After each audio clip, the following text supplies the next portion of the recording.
mid to late 90s and early 2000s. VeggieTales. Remember them? The animated vegetables who told Bible stories? It swept the nation. I think I was in high school when I first became acquainted with that video series. I mean, who didn't love Bob the Tomato, Larry the Cucumber, and of course, my favorite part of the episode, Silly Songs with Larry. Songs like, Oh, Where's My Hairbrush? Everybody's Got a Water Buffalo. No, I'm not going to sing those for you. But that's what I think about when I think about VeggieTales. So when my brother-in-law Brett gave me this book, Me, Myself, and Bob, which is about the creator of VeggieTales, Phil Vischer, it's kind of like his autobiography, I didn't really know what to think about it.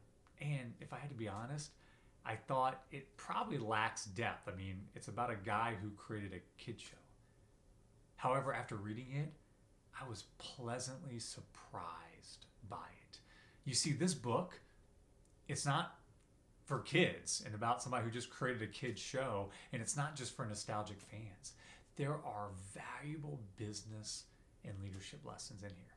You see, VeggieTales, from purely a business perspective, it's the stuff of business lore. I mean, every entrepreneur would wish to have the success of VeggieTales. I mean, they would be unicorn status today. I mean, hear this.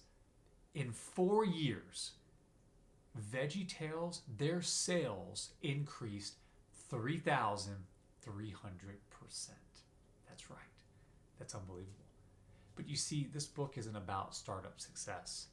It's about dreams, but more importantly, it's about what do you do when your dreams die or you fail at achieving them. And that's where there's great lessons for both business leaders and just leaders in general. So I highly recommend this book, by the way. It's an easy read. It will inspire and challenge you, and it'll also make you laugh. All right, so here's a couple lessons that Phil Vischer learned through the rise and the fall of VeggieTales, just to kind of give you a sneak peek of the book. So one of his lessons, never lose sight of the numbers, which I think is really important, especially for those of you who work in the not-for-profit world or work in ministries. You don't like to focus on numbers, but you see, numbers, it's your economic engine. You can't continue to help people out if you don't have financial health, right? In fact, Phil will say this, the numbers show the financial health of my ministry.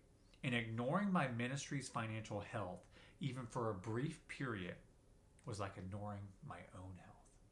Another lesson, he says, ignore the voice that says you deserve it.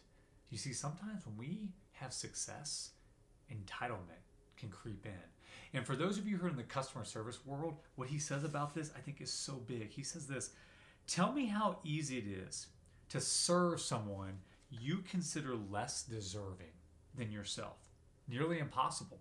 Want to kill a company quickly? Decide you are better than your customers.